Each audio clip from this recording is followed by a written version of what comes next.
Have you ever gone to a restaurant and gotten bad service and lots of attitude from the waiter or waitress and then realized that he or she forgot to charge you for that expensive bottle of wine?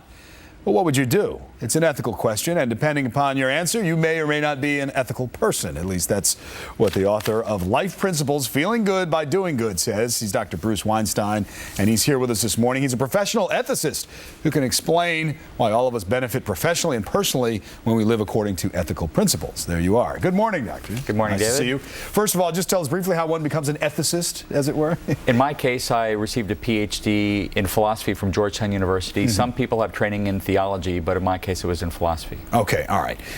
How much importance should we place in our everyday lives on this? You say it could start with small situations, and that's important, or small Well, things. ethics is everything because it reveals the kind of person who we are, it reveals the kind of character that we have. So the sorts of decisions that we make under pressure reveal the sort of person we truly, really are. All right.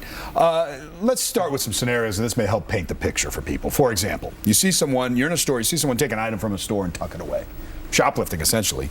Would you A, confront the person, B, ignore the situation, or C, contact the manager? What should you do? Well, you know, the problem with doing nothing, even though a lot of people would do that, is, as Edmund Burke would say, all that is necessary for evil to flourish is for good people to do nothing. Right.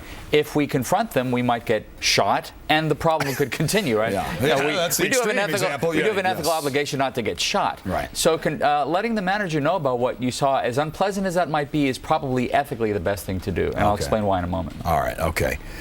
Second scenario, you're signing up for an internet dating service. The best photo of yourself is perhaps from 4 years ago. And you've changed a little bit, not much. So would you A, use the photo, B, use the photo to explain how you've changed, or C, wait to submit a recent photo? You may not think you've changed that much, but other people looking at you probably will. And if you lie about your photo, what else will you lie about? And also, when you show up, the game will be given away. So why not start the relationship by being honest? And in the long run, everybody will benefit, including you.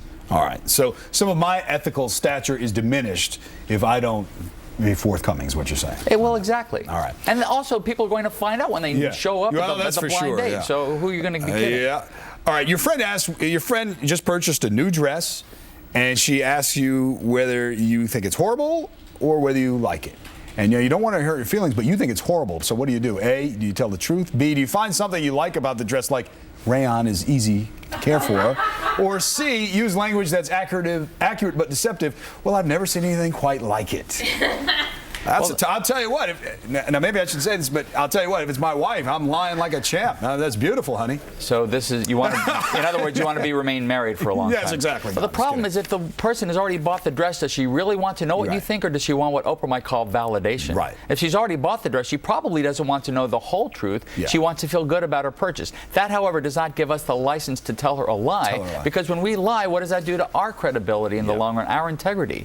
The way to do this is to honor the principles of do no harm and telling the truth. And the way to do that is to find something about the dress that you do like. Okay. For example, I love you in bright, shiny colors. Okay. I love Jackson Pollock's paintings, and you look like, a Jackson Pollock painting in those swirls of orange and red. All right. Something like that. That would be isn't that splitting hairs? Can't you either you're truthful or you're not? No, it's not truthful.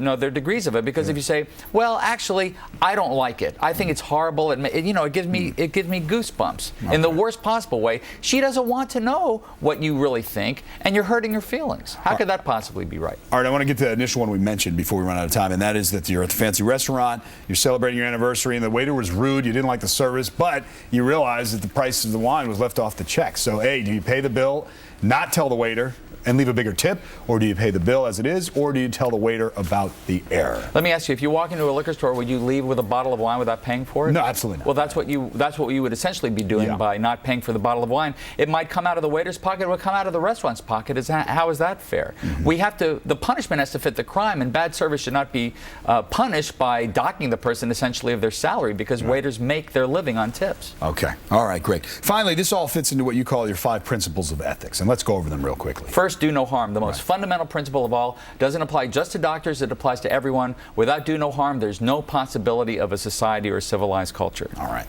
Make things better. Make things better. This is where ethics splits off from the law, because the law, as well as ethics, requires us not to harm people, but ethics asks us to go a bit further and actually enrich the lives of others to bring out the best in other people as well as ourselves. All right. Respect others. Respect others. We show respect for others by telling them the truth, by keeping their confidences, and by being loyal or keeping our promises. All right. And combine the final two for me. Be fair and be loving. Be fair and be loving. You know, like John Lennon said in 1967, all you need is love. Maybe that's not all you need, but life without love is an empty life indeed. So love, kindness, compassion, caring, those are all captured by this last principle of be loving, be kind. All right. And on this weekend when we're thinking of John Lennon, that's a great way to end it. Thank you, Dr. Bruce Weinstein. Thanks, David. All right.